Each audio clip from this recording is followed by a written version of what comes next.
based on CBSE syllabus with reference to NCERT book. Controlling chapter में आज जिस topic पर हम बात कर रहे हैं वो है कंट्रोलिंग प्रोसेस। कंट्रोलिंग का क्या प्रोसेस होता है उसको हम समझने की कोशिश करते हैं। कंट्रोलिंग प्रोसेस क्या है? जैसा हमने अपने पिछले वीडियो में ये समझने की कोशिश की थी कि कंट्रोलिंग कहाँ से शुरू होती है। कोई भी ऑर्गेनाइजेशन सेट होती है, वो ऑर्गेनाइजेशन अपने कुछ गोल, कुछ स्टैंडर्ड्स तय करती है। कुछ गोल और स्टैंडर्ड्स तय करने के बाद कुछ प्लानिंग को इकट्ठा करती है कि कौन कौन से प्लान हमें लागू करने हैं, किस तरीके से लागू करने हैं। तो नंबर ऑफ़ प्लान्स के ऊपर स्टडी होती है, रिव्यूज़ होते हैं और उसके बाद कुछ सेलेक्टेड प्लान को हम अडॉप्ट करते हैं। उनमें से कुछ सेलेक्टेड प्लान जो हमको लगता है कि इससे कंपनी का ऑब्जेक्टिव और कंपनी का गोल पाया जा सकता है, उन प्लान्स को हम एक्सिक्यूट करते हैं। जब हम हमारे प्लान एग्जीक्यूट हो जाते हैं उसके बाद बहुत ज़्यादा इंपॉर्टेंट होता है कंट्रोलिंग।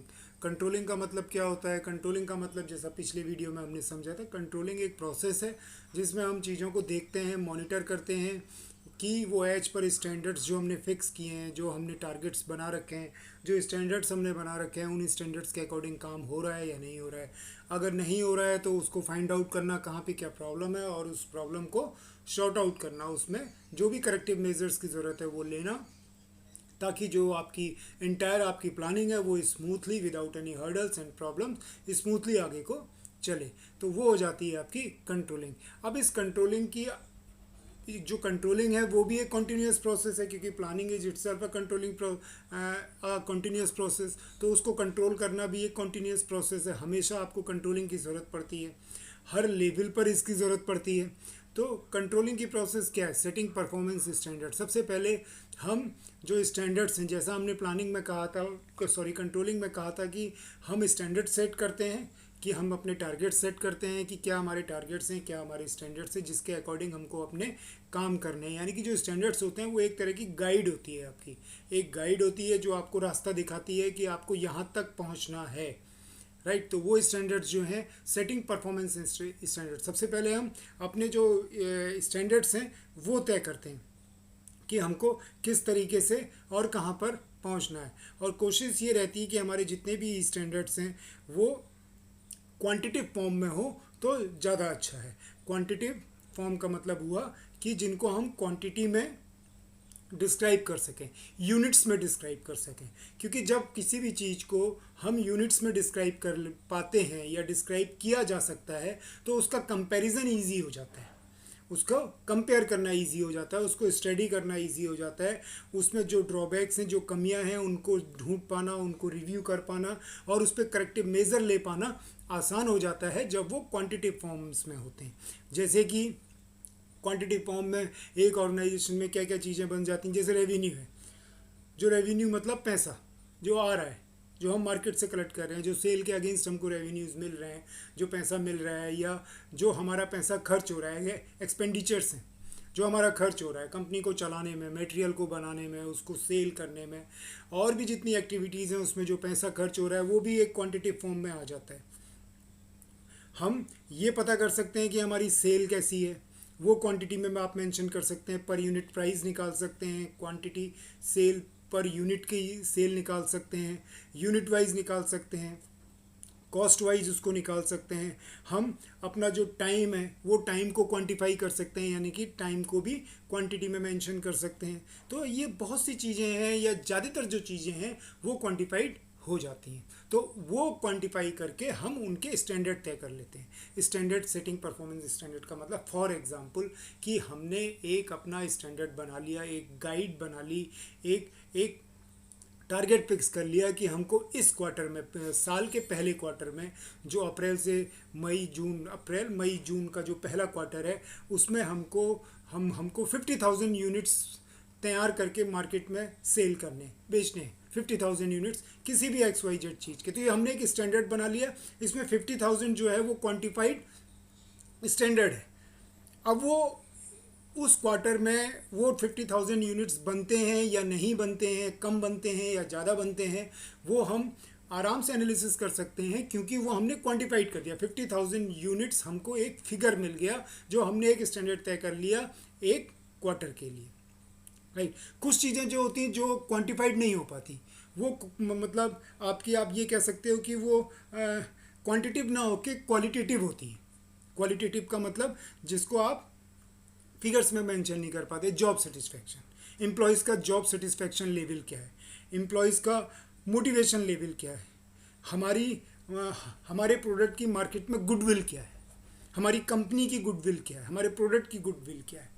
तो ये वो चीज़ है जो क्वालिटेटिव इन नेचर है, जिसको क्वांटिफाइड आप नहीं कर सकते। मोटिवेशन लेवल क्या है उसको क्वांटिफाइड नहीं कर सकते। कंपनी की गुडविल जो है वो क्वांटिफाइड नहीं हो पाती, वो भी एक क्वालिटेटिव स्टैंडर्ड्स हैं।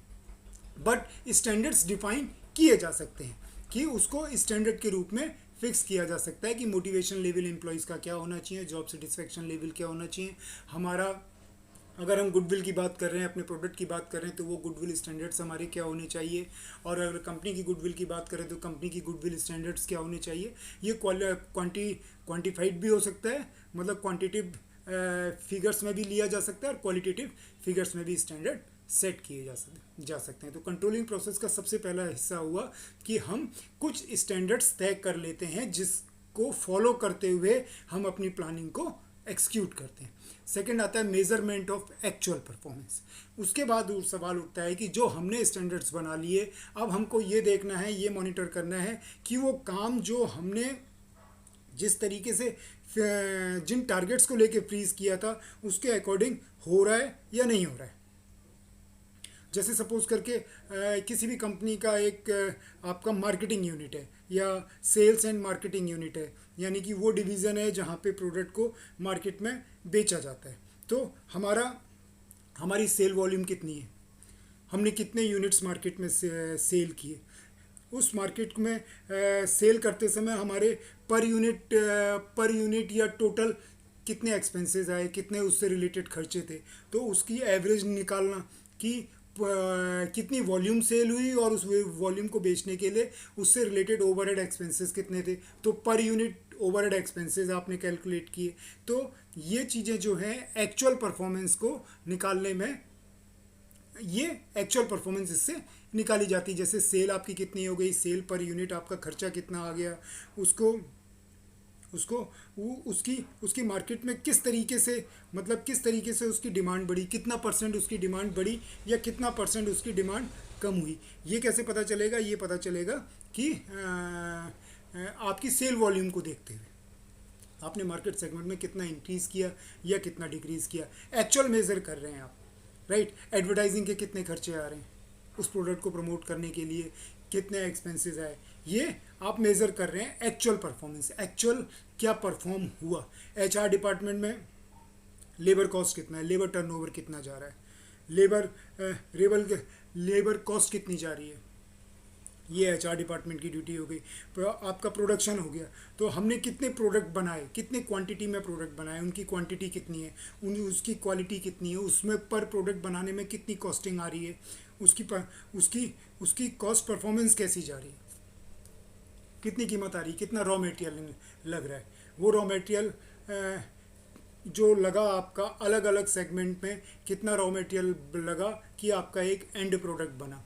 तो ये सारी चीज़ें क्वांटिफाइड हैं, ये आपने एक्चुअल परफॉर्मेंस को मेज़र किया है। इससे कहने का मतलब ये हुआ कि एक्चुअल में कितना चीज़ें लग रही हैं, कितनी चीज़ें इस्तेमाल हो रही हैं। जो स्टैंडर्ड्स आपने फ्रीज़ किए थे उससे आप कंपेयर तभी कर सकते हैं जब आपको स्टैंडर्ड्स पता है। अब आपको एक्चुअल चीज़ें निकालनी है कि एक्चुअल में क्या चल रहा है, रियलिटी में क्या चल रहा है, ग्राउंड लेवल पे क्या चल रहा है, कितनी सेल हो रही है, प्रोडक्ट को बनाने में कितना खर्चा आ रहा है। फाइनेंस डिपार्टमेंट की अगर बात करूं तो कैपिटल एक्सपेंडिचर कितना है, इन्वेंट्रीज कितनी पड़ी हुई हैं, स्टॉक में कितना माल पड़ा हुआ है, फ्लो ऑफ कैपिटल कैसा है। फ्लो ऑफ कैपिटल का मतलब हो गया पैसा कहाँ से आ रहा है, पैसा कहाँ को जा रहा है, किस हेड से पैसा आ रहा है, किस हेड में पैसा जा रहा है। ये सारे कैलकुलेशंस आपके एक्चुअल में कितने हो रहे हैं। स्टैंडर्ड्स हमने पहले फिक्स कर लिए, उसके बाद हमने एक्चुअल चीज़ें निकाल ली, और ये जितनी एक्चुअल चीज़ें निकाली इन सब के स्टैंडर्ड्स पहले से फ्रीज हो रखे, वो हमने फ्रीज कर रखे हैं, पहले से स्टैंडर्ड्स बना रखे हैं। अब आपको तीसरा स्टेप क्या आता है, आपके स्टैंडर्ड्स तय हो गए, आपकी एक्चुअल जो फिगर्स आए हैं, जो एक्चुअल काम हो रहा है, जो एक्चुअल रिजल्ट्स हैं, वो एक्चुअल रिजल्ट्स को अब आपको कंपेयर करना है विद द स्टैंडर्ड्स कि एक्चुअल में चल क्या रहा है, ताकि हम पता कर सकें कि हम अपने टारगेट्स, अपने स्टैंडर्ड से कितने डेविएट हुए हैं, हमारी प्लानिंग कितनी डेविएट हुई है। डिविएट का मतलब इधर उधर, क्या हम पॉजिटिव की तरफ जा रहे हैं या नेगेटिव की तरफ जा रहे हैं। जो रिजल्ट्स हमने फिक्स किए थे, जो टारगेट्स हमने फिक्स किए थे, जो ऑब्जेक्टिव्स, जो स्टैंडर्ड्स हमने बनाए थे, उसके अकॉर्डिंग हम काम कर पा रहे हैं या नहीं कर पा रहे हैं। एक्चुअल में वो काम उस लेवल पे हो पा रहा है या उस लेवल पे नहीं हो पा रहा है। अब तीसरा स्टेप आता है कि उसको कंपेयर करना। अगर हमने ये एक टारगेट बनाया था कि 3 महीने में हमें 3 महीने के कोई एक पहले क्वार्टर में 50,000 पीसेस को हमें सेल आउट करना है, तो सेल आउट करने के लिए उतने पीसेस बनने भी चाहिए। उतने पीसेस बनने के लिए आपने एक बजट डिक्लेयर किया था, वो भी अपना एक स्टैंडर्ड बनाया था। उसको उस बजट के अंदर उतना मटेरियल तैयार हो जाना चाहिए, इतने बजट के अंदर वो मटेरियल मार्केट तक पहुंच जाना चाहिए, इतने बजट के अंदर वो मटेरियल आपका मार्केट में सेल आउट हो जाना चाहिए। यानी कि मार्केटिंग सेल्स का अलग बजट आपने डिक्लेयर किया था, प्रोडक्शन का अलग बजट बनाया था, रॉ मटेरियल और कैपिटल जो भी आपके उसमें एक्सपेंसेस आते हैं वर्किंग कैपिटल के रूप में, वो सब के आपने बजट्स और स्टैंडर्ड्स तय कर रखे थे। अब उनको आपको एक्चुअल आपके स्टैंडर्ड्स आपको पता है, एक्चुअल परफॉर्मेंस आपने मेज़र कर ली, और उसके बाद अब आप उनको आपस में कंपेयर करते हैं कि उस कंपैरिजन से हमें ये पता चलता है कि हम कितना डिविएट हुए। हो सकता है आप पॉजिटिव की तरफ जा रहे हो, आपने जितना स्टैंडर्ड फिक्स किया था उससे आप प्लस में जा रहे हो, या हो सकता है आप उसके लेस में जा रहे हो। अगर आप प्लस में जा रहे हो, it's well and good, it's not a matter to be considered much, या बहुत ज़्यादा टेंशन वाली बात नहीं होती। टेंशन तब होता है जब आप देखते हो कि डिविएशन आपका निगेटिव जा रहा है। आपको पता चलता है कि हाँ 3 महीने का जो आपने टारगेट फ्रीज किया था, जितने यूनिट्स 50,000 यूनिट्स का टारगेट अगर आपने फॉर एग्जांपल किसी चीज़ का फ्रीज किया है, तो आपको उस डिविएशन को देखते हुए पहले महीने में ये पता चलता है कि इस तरीके से अगर काम होगा तो ये काम हम टाइम पर नहीं पूरा कर पाएंगे, और जो हमने अपने स्टैंडर्ड्स तय किए हैं उनको हम टच नहीं कर पाएंगे। इतना काम हमने स्टैंडर्ड फिक्स किया 50,000 पीसेस बनाने के लिए, हम 150 वर्कर्स का इस्तेमाल करेंगे। तो क्या 150 वर्कर्स हैं सफिशिएंट उस काम को करने के लिए? वो पहले महीने के आउटपुट से ही आपको आइडिया लग जाएगा।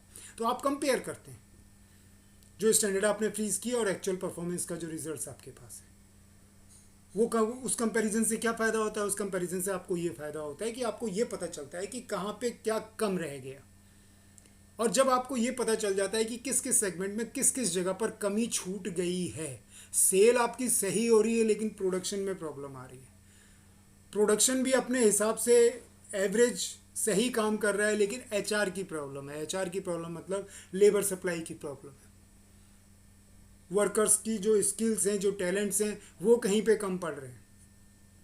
आपका एचआर सही काम कर रहा है, प्रोडक्शन भी सही काम कर रहा है, सेल्स एंड मार्केटिंग भी सही काम कर रही है, लेकिन आपकी फंडिंग सही से नहीं हो पा रही है, आपके रेवेन्यूज़ मार्केट से सही से कलेक्ट नहीं हो पा रहे हैं। रेवेन्यूज़ अगर कलेक्ट हो भी जा रहे हैं तो किस हेड पे कितना बजट सेंक्शन होना चाहिए उतना बजट सफिशिएंट नहीं पड़ रहा है। ये फाइनेंशियल एस्पेक्ट हो गया।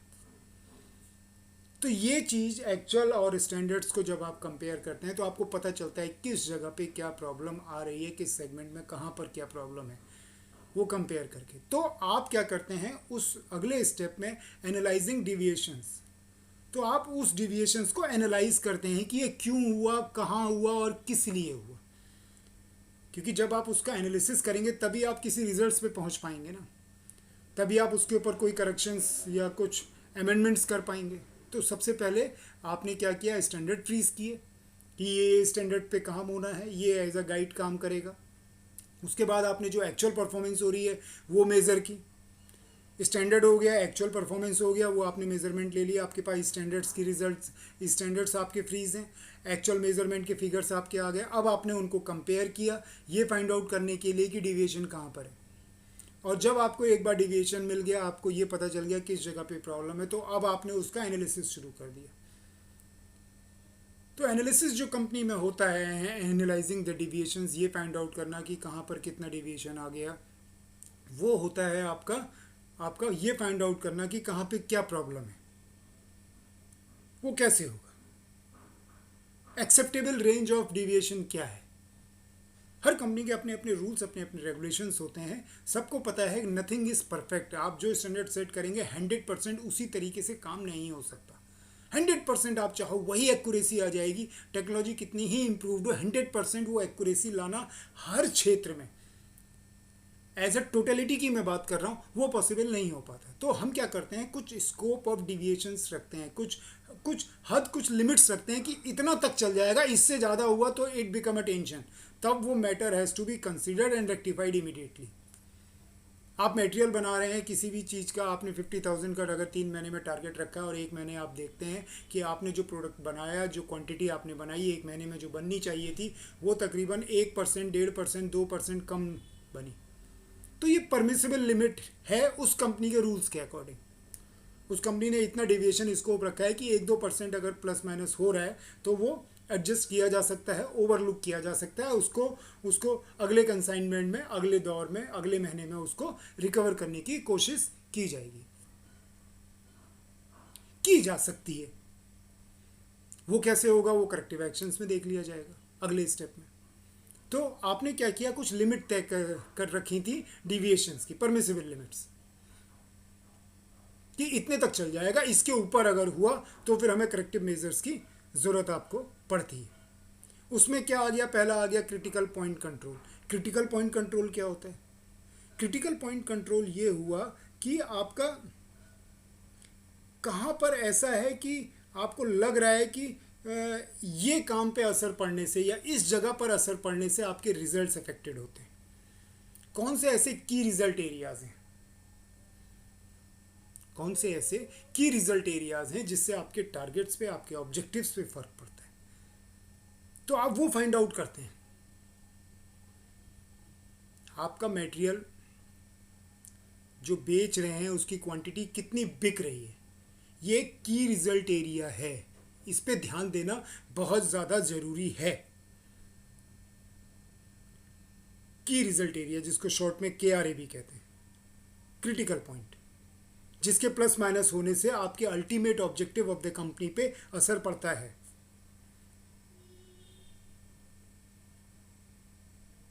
जो आपकी लेबर कॉस्ट है वो एक एक्सपेंसेस है, खर्चा है, जो आपके प्रोडक्ट की कॉस्ट में अल्टीमेटली जुड़ता है, राइट।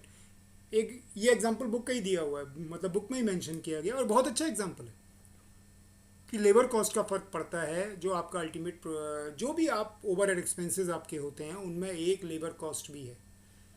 अब मान लीजिए लेबर कॉस्ट में 5% का इंक्रीज आ गया, आपने जो प्रोडक्ट बनाया, जो आपने एस्टिमेटेड स्टैंडर्ड्स तय किए थे, उसके उसके उसके कंपैरिजन में 5% ज़्यादा हो गई लेबर कॉस्ट। और उसी के पैरेलली हम ये देखते हैं एडमिनिस्ट्रेटिव खर्चे में जो पोस्टल खर्चा है, पोस्टल खर्चा मतलब कुरियर का, बाई पोस्ट जो आपके डॉक्यूमेंट्स आते हैं जाते हैं, पार्सल्स आते हैं जाते हैं, उसका जो खर्चा है वो 15% बढ़ गया। तो की रिजल्ट एरिया जिससे आपके अल्टीमेट फाइनल कंपनी के ऑब्जेक्टिव पे असर डालेगा, वो 5% ऑफ लेबर कॉस्ट डालेगा, ना कि 15% ऑफ पोस्टल चार्जेस डालेगा। 15% अगर पोस्टल चार्जेस बढ़ जाते हैं या उसके कॉस्ट में उसका प्लस उतना इंक्रीज हो जाता है, तो वो एक अच्छे मैनेजमेंट के लिए कंसिडर करता है, मैटर करता है, लेकिन उतना मैटर नहीं करता जितना सिर्फ 5% इंक्रीज इन लेबर कॉस्ट करता है। Why? Because the postal expenses जो हैं वो टोटल कंपनी के एक्सपेंसेस के एक बहुत ही नेग्लिजिबल पार्ट है। दिन भर में कितने रुपए का कुरियर और पोस्टल खर्चा आ जाता होगा, लेकिन दिन भर में 5% लेबर कॉस्ट बढ़ जाना अपने आप में बहुत बड़ा खर्चा है। इसलिए 1 मिनट के लिए, 1 सेकंड के लिए आप पॉलिसी बनाते समय, रेक्टिफिकेशन करते समय, डिविएशंस में करेक्टिव मेजर लेते समय, पोस्टल खर्चे को आप 2 मिनट के लिए अवॉइड कर सकते हैं, लेकिन 5% of increase in labour cost को आप नहीं कर सकते। जबकि परसेंटेज वाइज 15% ज़्यादा है, 5% कम है, लेकिन पोस्टल का जो बजट था वो बहुत ही नेग्लिजिबल था, उसमें 15% का इंक्रीजमेंट नेग्लिजिबल अमाउंट है टोटल कंपनी के रेवेन्यूज में, in comparison to 5% of the labour cost. Sales and marketing की अगर मैं बात कर रहा हूं, हमने 10% मार्केट में अपना शेयर लूज कर दिया, हम जो एक दिन में 100 पीस बेच पा रहे थे आज मात्र 90 पीस बेच पा रहे हैं, 10 यूनिट्स हमारे नहीं बिक पा रहे हैं। जो 1000 पीसेस यूनिट्स बेचते थे आज सिर्फ 900 पीसेस बिक पा रहे हैं। 10% की कमी आ गई। ये मैटर ऑफ कंसिडरेशन है। क्यों? क्योंकि ये की रिजल्ट एरिया है, ये वो एरिया है जिसका असर आपके अल्टीमेट ऑब्जेक्टिव पे पड़ता है। तो ये नोटिस में आना चाहिए। तो क्रिटिकल पॉइंट कंट्रोल जो है ये डेविएशन के एनालिसिस में एक की रोल प्ले करता है, क्योंकि आपने क्रिटिकल पॉइंट्स को फाइंड आउट किया और फिर उसमें आप करेक्टिव मेजर्स लेंगे।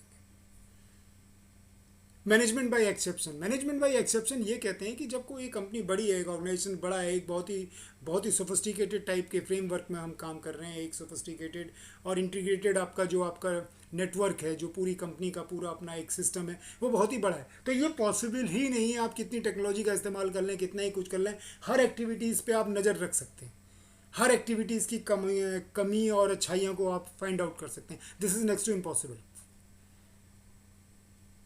तो मैनेजमेंट बाय एक्सेप्शन ये कहता है कि सब जगह ताक झांक करने की ज़रूरत नहीं है। जैसा हमने अभी पढ़ा की रिजल्ट एरियाज पे आप फोकस करते हैं। इसके अलावा आप क्या करते हैं कि सारी चीज़ों को आप चेक नहीं कर, सारी चीज़ों को चेक करने बैठेंगे तो जो मेन चीज़ें हैं वो भी आपके हाथ से निकलती चली जाएंगी। जो मेन पॉइंट्स हैं, जो मेन चीज़ें हैं जिसका डेविएशन जो है वो ज़्यादा फर्क डालता है। की रिजल्ट एरियाज आपको पता है तो आप उनमें जो डिविएशंस आ रहे हैं और वो परमिसिबल लिमिट से अगर ज़्यादा है, 2% तक ऊपर नीचे चलता है लेकिन 2% से ज़्यादा है, तो that has to be noticed by the management को नोटिस करना या मैनेजमेंट को नोटिस कराना इंपॉर्टेंट हो जाता है। अगर परमिसिबल लिमिट से ज़्यादा डिविएशन जाता है, चीज़ें ज़्यादा ख़राब हो रही हैं, 2% तक प्लस माइनस हो रहा है, समझ में आता है। ये कंपनी ने पॉलिसी बनाई है कि ये हर कंपनी की अपनी अपनी पॉलिसी है, as per their product, as per their market और प्रोडक्ट के अकॉर्डिंग वो लोग अपने अपने स्टैंडर्ड्स में ये डिविएशन सेट करते हैं। प्रोडक्ट टू प्रोडक्ट भी ये चीज़ वेरी होती है, कॉस्ट टू कॉस्ट भी वेरी होती है, मार्केट टू मार्केट भी ये परसेंटेज वेरी करती है। कहीं 2% होता है, कहीं 5% होता है, कहीं 1% भी अलाउड नहीं होता। ये product to product, market to market, cost to cost vary करता है। जहाँ पे बहुत ही हाईली कॉम्पिटिटिव मार्केट है, बहुत ही हाई कंपटीशन है, वहाँ आपके प्रॉफिट मार्जिन बहुत ही स्क्वीज कर जाते हैं, छोटे रह जाते हैं। वहाँ पे इस तरह का डिविएशन बहुत हद तक एक्सेप्टेबल नहीं होता, क्योंकि आपके पास इतने मार्जिन नहीं होते कि उस लिमिट तक आप डिविएशंस को एक्सेप्ट कर पाए। बड़ी कंपनियों में सारी चीज़ों को आप मॉनिटर नहीं कर पाते, तो आप क्या करते हैं कि आप रेंडमली चीज़ों को पकड़ते हैं। जैसे फॉर एग्जाम्पल आप एक प्रोडक्ट बना रहे हैं जो 10 प्रोडक्ट को असेंबल करके बनता है। अब जैसे फॉर एग्जांपल ऑटोमोबाइल इंडस्ट्री ले लूँ, एक कार बनाने की कंपनी है, तो कार बनाने की company is not the manufacturer of cars, actually it's a assembling unit. वो 10-15 जगह से अलग अलग प्रोडक्ट मंगाती है, अलग अलग स्पेयर पार्ट्स मंगाती है, अलग अलग पार्ट्स को मंगाती है, एक कंपनी में जाकर वो सारी चीज़ें असेंबल होती हैं। अब मान लीजिए किसी कंपनी के जो उनके वेंडर्स हैं, जो उनके सप्लायर्स हैं, उन्होंने 1000 पीसेज ऑफ वो किए, आपके क्या कहते हैं, मान लीजिए साइलेंसर सप्लाई किए। अब वो साइलेंसर हमको लगाने सेट करने हैं गाड़ियों में, तो क्या सारे के सारे साइलेंसर्स को हम लेके बैठ के चेक करने बैठ जाएंगे? This is next to impossible, क्योंकि क्वालिटी स्टैंडर्ड्स हमने ऑलरेडी उस कंपनी को, उस वेंडर को पहले से बता रखे थे, उसने सब चेक करके भेज रखा है।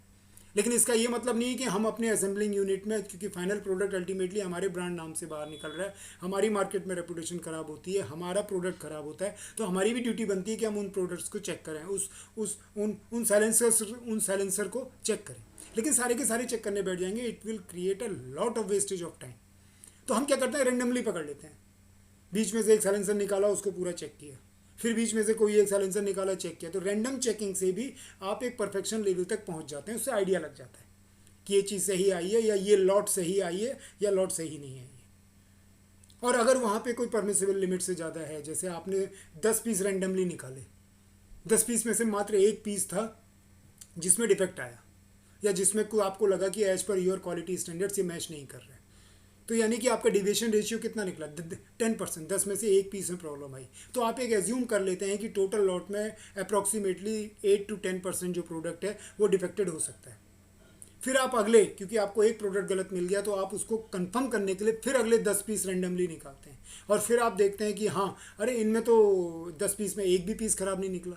इसका मतलब आपका जो डिविएशन था वो 10% ना होके अब आप कंफर्म रिजल्ट पे आ गए कि ये 5 से 6% है, परमिसिबल लिमिट है। क्योंकि 20 पीस में मात्र एक पीस खराब निकला, यानी कि हार्डली इट्स 5%, परमिसिबल लिमिट। इसको डाल दो अंदर, जो खराब पीस है उसको अलग कर दो, राइट। तो ये परमिसिबल लिमिट के अंदर था, क्वालिटी स्टैंडर्ड में ये चीज़ आपकी एडजस्ट हो गई। तो मैनेजमेंट बाय एक्सेप्शन का मतलब हुआ कि आप रेंडमली चीज़ों को पकड़ते हैं, रेंडमली चीज़ों को चेक करते हैं, क्योंकि हर एक्टिविटी हर चीज़ को चेक करने बैठ जाएंगे तो चेक ही करते रह जाएंगे और मार्केट में आप बहुत पीछे छूट जाएंगे, आप सर्वाइव ही नहीं कर पाएंगे, आपका मटेरियल टाइमली डिलीवर हो ही नहीं पाएगा।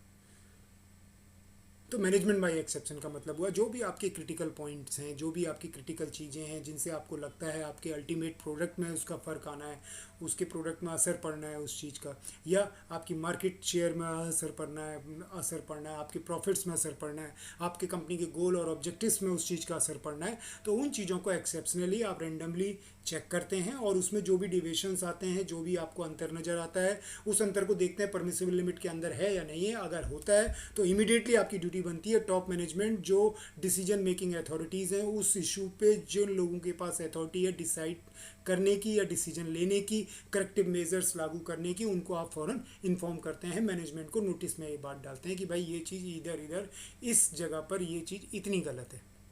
वो चाहे आपका रिलेटेड टू फाइनेंस हो, रिलेटेड टू एचआर हो, रिलेटेड टू आईटी हो, रिलेटेड टू आपकी मार्केट हो, सेल्स एंड मार्केटिंग हो, जिस सेगमेंट में भी एक्सेप्शनली आप जब चीज़ों को रेंडमली पकड़ते हैं, परमिसिबल लिमिट से ज़्यादा डिविएशन है, तो आपकी ड्यूटी बनती है कि आप ऑर्गेनाइजेशन की मैनेजमेंट को, हायर अथॉरिटीज़ को उस चीज़ को नोटिस करें, टेकिंग करेक्टिव एक्शन। उसके बाद आपको करेक्टिव एक्शन लेना है।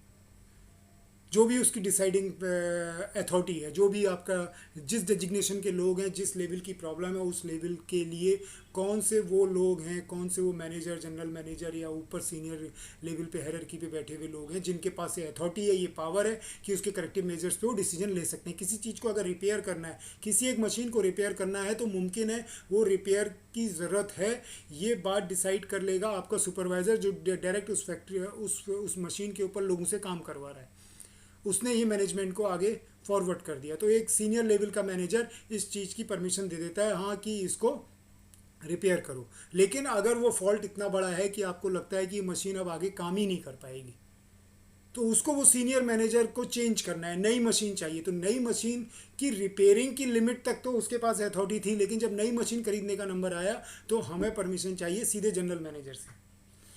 तो as per authority, as per their powers corrective measures लिए जाते हैं, ये देखकर कि वो करेक्टिव मेजर्स किस लेवल करें।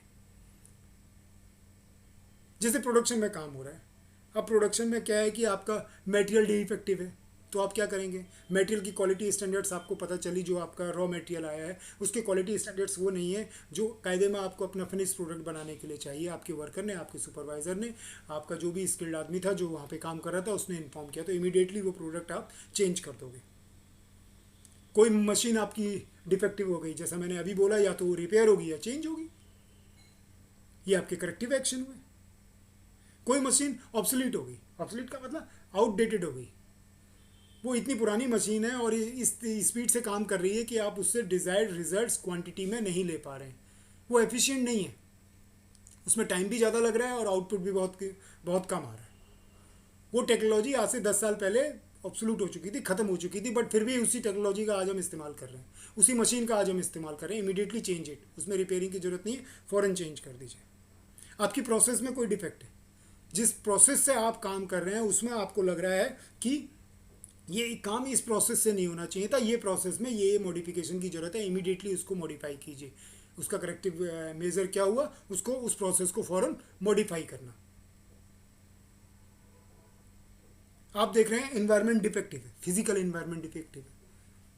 फिजिकल एनवायरनमेंट का मतलब आप ये देख रहे हैं कि जिस फैक्ट्री शेड के अंदर आप काम कर रहे हैं वहाँ पे स्मोक, धुआं बहुत ज़्यादा इकट्ठा हो गया है। इसका मतलब कंपनी को फ़ौरन उस फैक्ट्री शेड के अंदर प्रॉपर वेंटिलेशन की ज़रूरत है, प्रॉपर वेंटिलेशन सिस्टम लगाना पड़ेगा, डक्ट्स लगाने पड़ेंगे, विंडोज़ का प्रोविज़न देना पड़ेगा, डोर्स का प्रोविज़न देना पड़ेगा।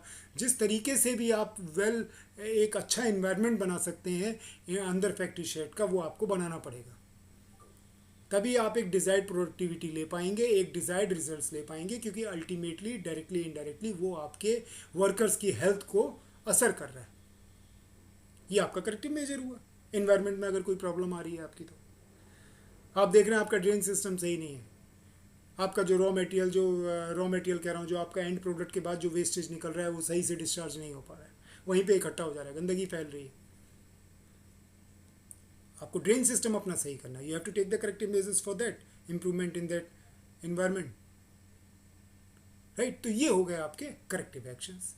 तो इंटायर जो कंट्रोलिंग प्रोसेस हुई वो क्या हुई कि सबसे पहले हमने अपने स्टैंडर्ड फ्रीज कर लिए कि ये हमारे स्टैंडर्ड्स हैं, इसके अकॉर्डिंग हमें काम करना है।